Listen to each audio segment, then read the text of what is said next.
বিশ্ব রাজনীতি যেন আবারও উত্তপ্ত হয়ে উঠেছে। মধ্যপ্রাচ্যের চলমান ইসরায়েল ইরান সংঘাত এখন এক নতুন মোড় নিয়েছে। এবার সেই উত্তেজনা সরাসরি পৌঁছে গেছে আমেরিকার দোরগোড়ায়। বিশ্লেষকরা বলছেন, ইরান এখন এমন এক পরিকল্পনা হাতে নিয়েছে যার মাধ্যমে যুক্তরাষ্ট্রের ভেতরেই বড় ধরনের হামলার শঙ্কা তৈরি হয়েছে। একদিকে ইসরায়েলের ধারাবাহিক হামলা, অন্যদিকে সাবেক মার্কিন প্রেসিডেন্ট ডোনাল্ড ট্রাম্পের সাম্প্রতিক মন্তব্য, সব মিলিয়ে পরিস্থিতি দিন দিন ভয়াবহ দিকে এগোচ্ছে।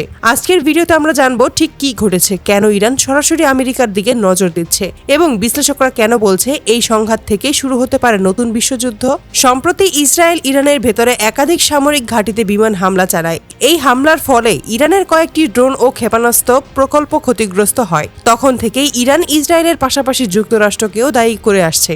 ইরানের অভিযোগ, এই হামলার পেছনে ইসরায়েল একা নয়, তাদের গোয়েন্দা ও সামরিক সহায়তা দিয়েছে যুক্তরাষ্ট্র, বিশেষ করে সাবেক মার্কিন প্রেসিডেন্ট ডোনাল্ড ট্রাম্পের প্রশাসন। যদিও হামলার সময় ট্রাম্প এসব অভিযোগ অস্বীকার করেছিলেন, সম্প্রতি তিনি নিজের সোশ্যাল মিডিয়ার একটা পোস্টে লিখেছেন, আমরা জানতাম কি হতে যাচ্ছে। ইসরায়েলের পদক্ষেপ সম্পর্কে আমরা সম্পূর্ণভাবে অবগত ছিলাম। এই মন্তব্য প্রকাশের পরেই আন্তর্জাতিক অঙ্গনে তোলপাড় শুরু হয়, কারণ এটি অনেকটা স্বীকারোক্তির মতোই শোনাচ্ছে, যেন ইসরায়েলের হামলার সঙ্গে যুক্তরাষ্ট্রের প্রত্যক্ষ বা পরোক্ষ সম্পৃক্ততা ছিল। ট্রাম্পের এই মন্তব্যের পর নড়েচড়ে বসে ইরান। ইরানের সর্বোচ্চ নেতা আয়াতুল্লাহ আলী খামেনি এক টেলিভিশন ভাষণে বলেন, আমাদের শত্রু যদি ভাবে তারা ইরানের ভূমি আঘাত করবে এবং আমরা চুপ থাকবো, তাহলে তারা ভুল করছে। প্রতিশোধ আসবেই এবং সেটা তাদের ঘর পর্যন্ত পৌঁছবে। ইরানের রাষ্ট্রীয় সংবাদ মাধ্যমে দাবি করা হচ্ছে, দেশটির সামরিক গোয়েন্দা বিভাগ ইতিমধ্যেই যুক্তরাষ্ট্রের বিভিন্ন স্থাপনার ওপর নজরদারি শুরু করেছে। কিছু সূত্র বলছে, হোয়াইট হাউস সহ ওয়াশিংটনের গুরুত্বপূর্ণ ভবনগুলোর সম্ভাব্য লক্ষ্যবস্তু হিসেবে চিহ্নিত করা হয়েছে।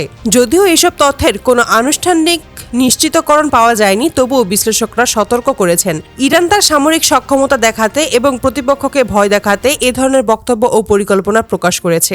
মধ্যপ্রাচ্যে যুক্তরাষ্ট্রের উপস্থিতি বরাবরই বিতর্কীয়। ইরাক, সিরিয়া, আফগানিস্তান প্রতিটি দেশই মার্কিন হস্তক্ষেপকে কেন্দ্র করে ইরানের সঙ্গে যুক্তরাষ্ট্রের সম্পর্ক তিক্ত। এখন ইসরায়েল ইরান সংঘাতের সুযোগে যদি ট্রাম্প প্রশাসন ইসরায়েলকে সহায়তা দিয়ে থাকে, তাহলে ইরানের প্রতিক্রিয়া খুব স্বাভাবিকভাবেই যুক্তরাষ্ট্রের দিকেই যাবে। আন্তর্জাতিক নিরাপত্তা বিশ্লেষকরা বলেছেন, ইরান জানে যে সরাসরি যুদ্ধ শুরু করলে তারা যুক্তরাষ্ট্রের সামরিক শক্তির সঙ্গে টেক্কা দিতে পারবে না। তবে তারা গোপনে সাইবার হামলা, গুপ্তচর বৃদ্ধি ও প্রক্সি মিলিশিয়া গোষ্ঠীর মাধ্যমে মার্কিন স্বার্থে আঘাত হানতে পারে। অন্যদিকে ট্রাম্পের মন্তব্য রাজনৈতিক বিশ্লেষকদের চোখে একটি পরিকল্পিত প্রচেষ্টা। তিনি আবারও বিশ্ব রাজনীতিতে নিজের প্রভাব দেখাতে চান এবং সম্ভব হলে যুদ্ধোত্তর কূটনীতি সুবিধা নিতে পারেন। ইরান ইসরায়েল উত্তেজনা নতুন নয়, কিন্তু এবার যুক্তরাষ্ট্র সরাসরি আলোচনায় চলে আসায় পরিস্থিতি অনেকটাই জটিল হয়ে গেছে। জাতিসংঘ এবং ইউরোপীয় ইউনিয়ন ইতিমধ্যে সব পক্ষকে সংযত থাকার আহ্বান জানিয়েছে, কিন্তু বাস্তবে মাঠের পরিস্থিতি অন্যরকম।